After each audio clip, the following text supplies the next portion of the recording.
Alors que la famille Tapie est catégoriquement opposée au projet de biopic par Netflix, Laurent Lafitte, qui incarne l'homme d'affaires à l'écran, a répondu à la polémique. Même s'il s'estime dans son droit, il s'est montré compréhensif envers la famille. Le coup de sifflet final a retenti le 2 octobre 2021 pour Bernard Tapie. Atteint d'un double cancer de l'estomac et de l'œsophage, l'homme d'affaires a rendu son dernier souffle à l'âge de 78 ans, chez lui, à Paris. Il est parti paisiblement, entouré de sa femme, ses enfants, ses petits-enfants et son frère, présents à son chevet. Il a fait part de son souhait d'être inhumé à Marseille, sa ville de cœur, avait expliqué ses proches dans un communiqué officiel. Quelques jours plus tard, le 8 octobre plus précisément, ses obsèques étaient célébrées à la cathédrale Sainte-Marie-Majeure.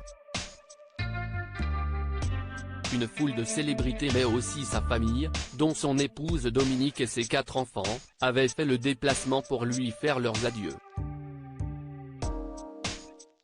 Mais si est-il loin d'être le dernier hommage dont fera l'objet l'ancien propriétaire de l'Olympique de Marseille, puisqu'il aura prochainement le droit à un biopic.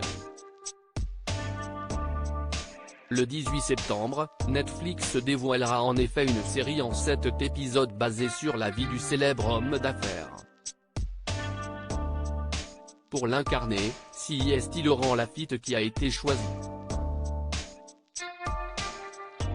Laurent Lafitte compréhensif envers le clan Tapie. Si cette nouvelle série semble emballer le public, ce n'est pas franchement le cas des proches de Bernard Tapie.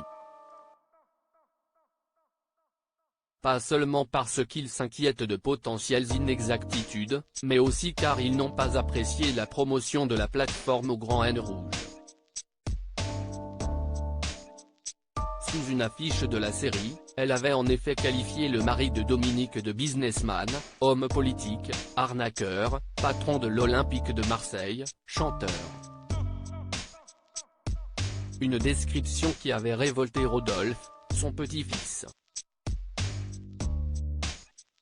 Tapie l'arnaqueur sérieux Netflix? Vous avez besoin de le qualifier ainsi pour faire la promo de votre série? C'est minable, s'était-il insurgé sur les réseaux sociaux. Ces craintes de la part du clan Tapie, Laurent Lafitte les comprend tout à fait. Dans les colonnes du Parisien Week-end, il s'est montré compréhensif et attentif aux critiques, sans pour autant s'excuser de faire partie de ce projet, qui n'a rien de répréhensible aux yeux de la loi. Tant qu'on n'est pas diffamant, on a le droit, en France, de raconter la vie d'un personnage public. Mais je peux comprendre une certaine appréhension quant au respect de la mémoire, a souligné le pensionnaire de la Comédie Française.